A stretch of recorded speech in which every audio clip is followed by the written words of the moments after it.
Welcome. In front of me is a Xiaomi Pad 6s Pro, and today I will go over unboxing along with a quick look at the device itself. Now, this is coming with the touchpad keyboard case, so the actual device is below. Let's cut our way in. So I'm gonna set the device to the side for the moment. So this does have some weight to it, more than I would have expected from just a case with a keyboard. Okay, so there's the case. Looks like we have some paperwork in here, and that's about it. So let's move over to the device. I do need to grab my knife first. There we go. Yeah, so we have a couple of information right here. Xiaomi Pad 6s Pro, 12.4-inch display, 144 Hz refresh rate, 4K crystal clear display. I would hope so. Powered by a Xiaomi Hyper OS, Snapdragon 8 Gen 2, supports 120-watt hypercharger, long-lasting 10,000 mAh battery, and a 6-speaker for immersive stereo sound. Anyway, let's get it out here, and I'm not sure what's up with the sticker right here. Anyway, we'll just set it to the side. So I do want to see what else is in the box, as looks like there's more in here. So here we get instructions, and here we look to have a charger and a cable. Oh boy, yep, 120-watt charger, and that has some heft to it, and a Type A to Type C charging cable, and well, that's about it. Just plop that back in here and bring the device.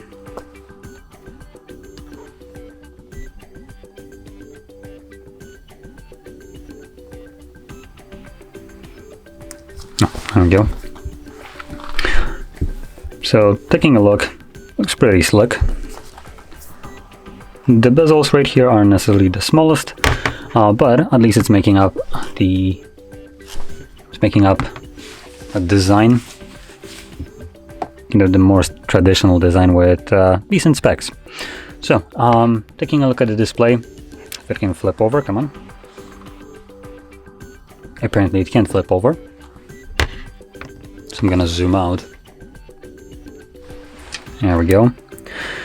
So the display right here is a 12.4-inch, like the little thingy thing stated, and it's running a resolution of 2032 by 3048. So it is not a traditional resolution. It's basically like between 1080p and 4K.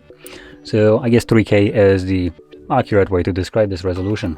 Now, it's an LCD IPS display, 68 billion colors, 144 Hz refresh rate, HDR10, though not 10 plus, so there's no certification, Dolby Vision, and a peak brightness of 900 nits.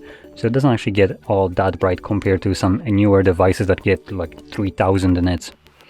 It also boasts an 85.7% screen to body ratio and 295 pixels per inch. Covered with the Corner Gorilla Glass 5. So that's the display right here. Now if we flip it over, let's take a look at the cameras. Now we do have what looks to be a dual camera setup right here for some reason on a tablet, and the main sensor is a 50 megapixel f1.8 wide sensor with PDAF, and then we get a 2 megapixel depth sensor, so basically a sticker camera that is useless. So as you would expect, you have just a single camera setup on a tablet that is faking like it's more. I honestly hate this. So I tend to like Xiaomi for specifically their Poco lineup, but I will always shit on this kind of idea. You don't need to put more circles to make the device look like it's more premium than it is. Just F off with this, put one camera and piss off, That's all we really need. So yeah. Now, at the front, we've got a 32 megapixel selfie in this bezel, and that can, at least the back ones, can record at 4K 30 and 60, and 1080p 3060, while the selfie one can do 1080p 30.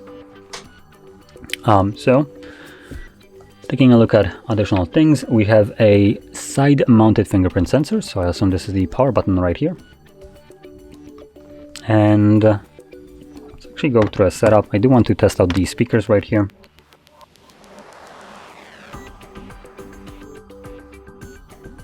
Alright, I probably should have connected to network for that. Let's enter our system. So let's listen to some music just so we can see how well that sounds. After all, they did say 6 speaker for immersive stereo sound, so I want to test it out. Hello, why did you just get rid of my keyboard? Whatever. Anyway, so let's take a listen right after the annoying ad.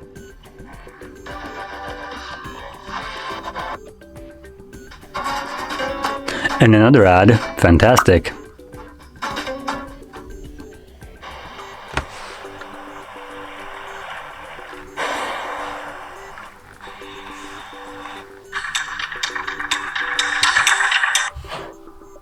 What the hell? Come on. Oh, you gotta be kidding me. Great, now I get to listen to 2 more ads.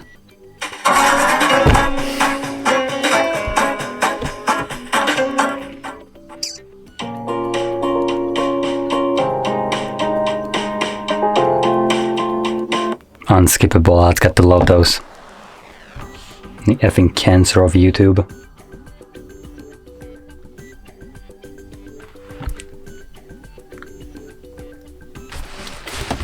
Guess we're not listening to it because this piece of shit doesn't want to play anything. Awesome.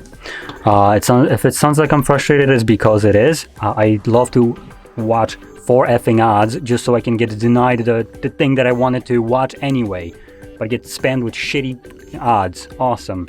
Anyway, so I guess I'm not gonna play it, but based from the ads that I got to watch, the sound is mediocre.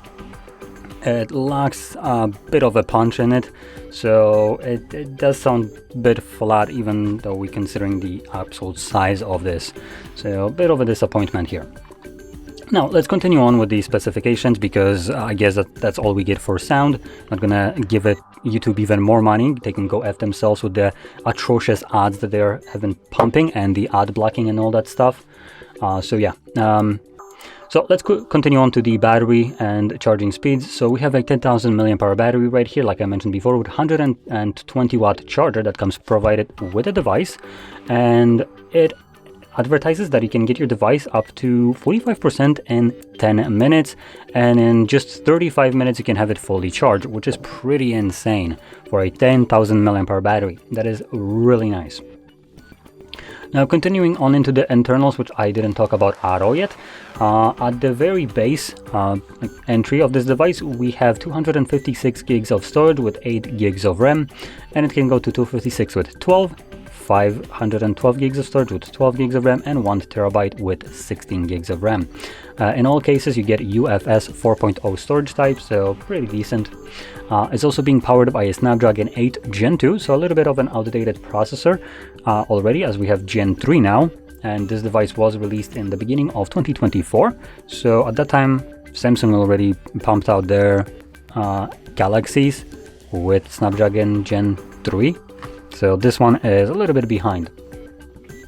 It's also running Android 14 with the HyperOS skin over it, and that's basically all the worth mentioning specs of this device. Now, let's take a look at the actual folio case, or whatever you want to call it. It is magnetic, so there is no like plopping on it, any kind of like pinning, snapping it into place. It just kind of like magnetically attaches. So just do that. Before I do so, let's put that into the screen. There we go, and it's already on. Now, let's see. There we go.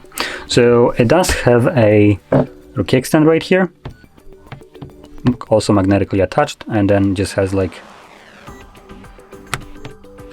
a resistance point right here. So now if I open it up, it can stand up. Hello, keyboard.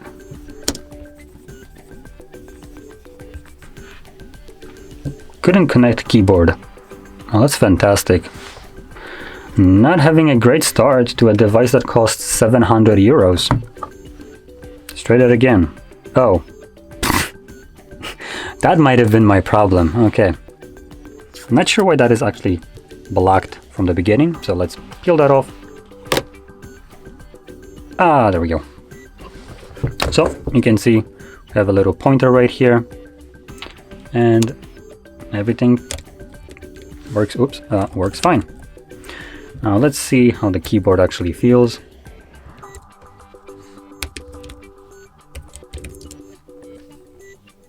Honestly, I'm not complaining about the keyboard. And the travel distance is okay, considering this is a part of like a case.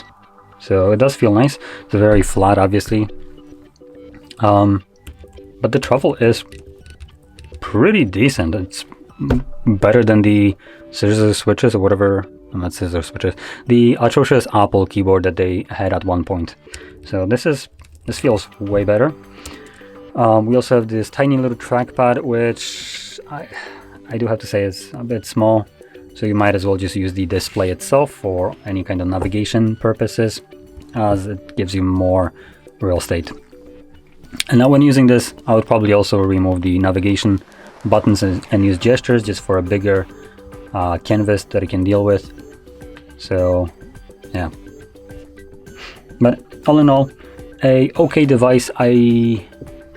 It's nice that it comes with flagship specifications, or almost flagship. For 700 euros, if it comes with a case, I would say this is a pretty decent price. And it also supports a pencil, if I read that correctly at one point. So with the case, it's a fantastic deal, I would say. The case obviously has a keyboard in it and a trackpad, so it gives you this kind of more of a laptop feel. The display right here is okay. It has a higher resolution, just so it can give you that 300 ppi. And the only thing that I would say it's lacking, which I would prefer to have on a tablet myself, is something like an AMOLED display or OLED display. And the reason for that is because I tend to watch a lot of content like Netflix and stuff like that. So having a better display that has more vibrant, deeper colors would obviously be an upgrade over this one. And when you're paying already 700 euros, you kind of would want to have such a thing, when considering that, for instance, Samsung Tab S7s would come probably at roughly the same price, I would assume. We're not talking about the Ultra though, keep that in mind. So yeah, at that point you might start to kind of, see the bit of a discrepancy right here. So the only thing that you would probably get, I'm gonna actually check it just so I'm not talking out of my ass. So Samsung Tab. Okay, so when it comes on to Samsung, we are already at Tab S9s, which comes with the same processor as this one, and it's 50 euros more apparently. Now, the benefit obviously over the Samsung is you would have something that is considered by people just a better device that has better support compared to like Chinese branded devices like Xiaomi. But all in all, it's pretty close. And obviously with Samsung you don't get the keyboard with the trackpad and case, you just get the tablet itself and you get a pencil. So if you're a creative type, here you get a keyboard, but you don't get a pencil. So I think that's something that you might need to purchase separately, while Samsung includes that in the box. Additionally, Samsung does have a smaller battery, slower charging, but when it comes down to the OS, one could argue that it's probably going to be better optimized for tablet experience and bigger screen compared to this specific device. So it's a good alternative. If you're probably a creative type, you might probably want to look for Samsung instead, as the price difference is almost negligible. But if you want to have a device that is comes with a fully like the keyboard and just acts as a kind of like a laptop replacement, this should be doing a pretty good job of that. Though that being said, if you prefer Samsung, I'm pretty sure you can also get a keyboard with a trackpad for that device as well. So you can achieve the same thing with Samsung if you wanted to. Just it will cost you a tiny bit, or a little bit more. But anyway, with that being said, hopefully you found this video helpful, and if you did, don't forget to hit like, subscribe, and thanks for watching.